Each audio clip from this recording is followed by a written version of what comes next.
Exitosa.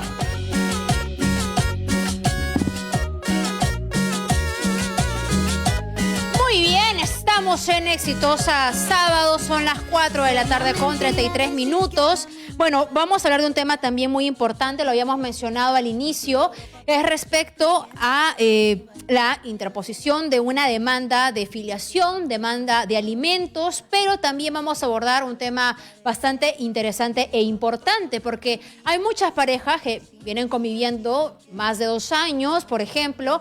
De pronto tenían el plan de casarse y no lo van a poder hacer por la pandemia o simplemente no quieren optar por esa decisión. Entonces necesitan formalizar esta unión, ¿no? Unión de hecho para poder tener una serie de beneficios de como pareja constituida y con más de 2 años de convivencia, pues ya le merecen. Entonces, ¿cuáles son los trámites? Todo esto lo vamos a conversar con la doctora Fiorella Jaimes, abogada experta en temas de familia, que ya se encuentra en la comunicación y va a recibir sus llamadas. Muy atentos, por favor, al 251-9422 y al 467-4499. Recuerden que pueden llamar a nivel nacional para que la doctora les dé las explicaciones del caso, las salidas también más económicas que pueden resultar y cómo se ha acelerado el trámite a nivel del Poder Judicial. Muy bien, doctora Fiorella, ¿cómo está? Buenas tardes. Fátima, muy buenas tardes. Gracias por la invitación. Gracias a usted por tomar la comunicación para poder resolver todas estas preguntas, ¿no? A ver, el tema de la demanda de filiación extramatrimonial del Perú. En sencillo, ¿de qué se trata? A ver, quiero empezar diciendo que recordemos que toda persona tiene el derecho a una identidad. Eso nos dice nuestra Constitución en su artículo 2, numeral 1.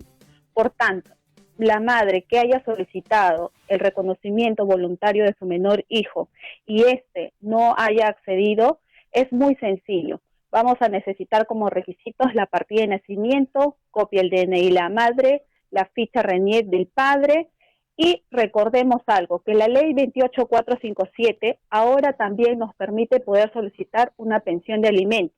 Es decir, vamos a poder anexar estos dos procesos en una sola demanda. Y para ello es recomendable hacer un cuadro de gastos y adjuntar las boletas que demande el niño de manera mensual y anual.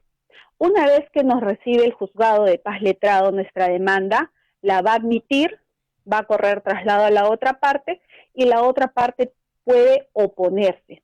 ¿Qué significa la oposición? Le van a dar un plazo de 10 días y en estos 10 días él va a tener que hacer un contrato con un laboratorio que esté autorizado por el Poder Judicial. En ese contrato, ya el juez, habiendo tomado su oposición, va a fijar fecha de audiencia. En esta audiencia se va a hacer la toma de muestra del padre, madre y del hijo. Y luego, después de 15 días, el laboratorio va a oficiar el resultado al Poder Judicial. Con ello, el juez va a sentenciar. Si en caso sale la prueba de ADN positivo, va a reconocer la filiación del menor con el padre, va a oficiar a la RENIEC para que se inscriba ya el padre y también va a fijar una pensión de alimentos.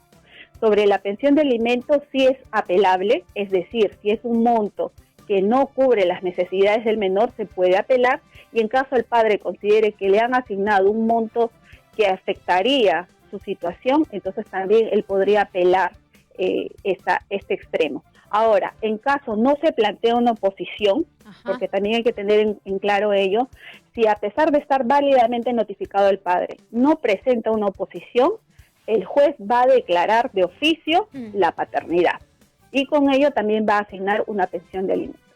¿Pero esto es impugnable más adelante? Si está notificado válidamente, no es impugnable. Y si nos ponemos en el hipotético caso, ya yendo a una especie de novela, con una prueba de ADN que no es tu hijo. Eso será en todo caso posterior, se haría ya una prueba de ADN, esa prueba podría salir negativa y se haría la negativa de paternidad. De acuerdo. Ahora podemos hablar un poco sobre algunos costos puntuales de los que usted nos pudiera dar alcance, ¿no? Porque entiendo que se suele pensar que la prueba de ADN es costosa. ¿Y qué pasa, por ejemplo, si se generan gastos, ¿no? Y el papá o al que se pensaba que era el papá, no es el papá quien asume tal o cual cosa. ¿Cómo es más o menos esta figura allí? El tema de costo de la prueba de ADN. Sí, es dependiendo del laboratorio, puede estar en un rango entre 800, 1500 aproximadamente. Ahora, si la madre desea, puede adjuntar el pago del laboratorio.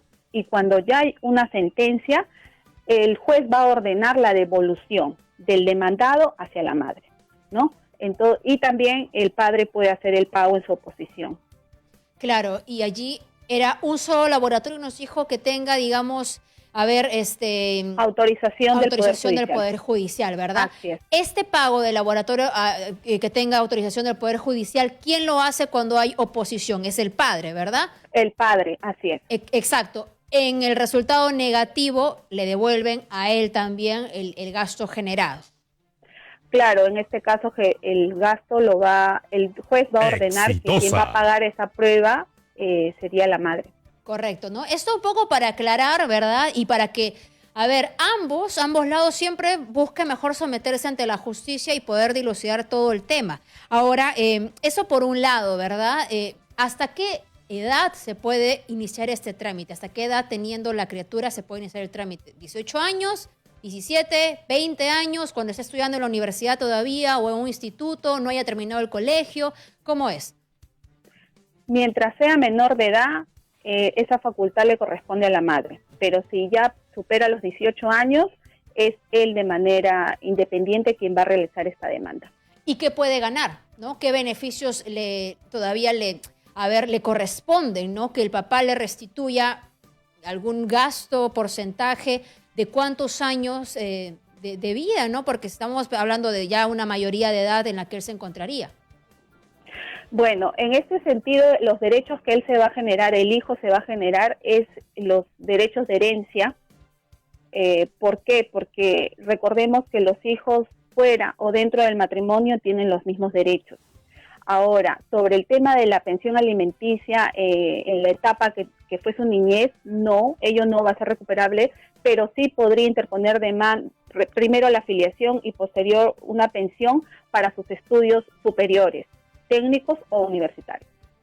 Muy bien. A ver, yo le voy a pedir que hagamos una reflexión en este momento que estamos hablando de ese tema antes de pasar al siguiente y también antes de recibir las llamadas del público. Por cierto, estamos hablando de temas de filiación extramatrimonial y también vamos a hablar sobre la formalización de la convivencia, cuáles son los derechos con la doctora Fiorella Jaimes, y recibimos las llamadas al 251-9422 y al 467-4499. Pero doctora Jaimes, a ver, le pido que hagamos una reflexión ahora mismo porque usted seguramente ha escuchado muchísimas veces en el caso de que sea la mamá quien tiene al bebé, que nunca hubo reconocimiento del padre, que se enteró que estaba embarazada y se fue corriendo y nunca más le llamó.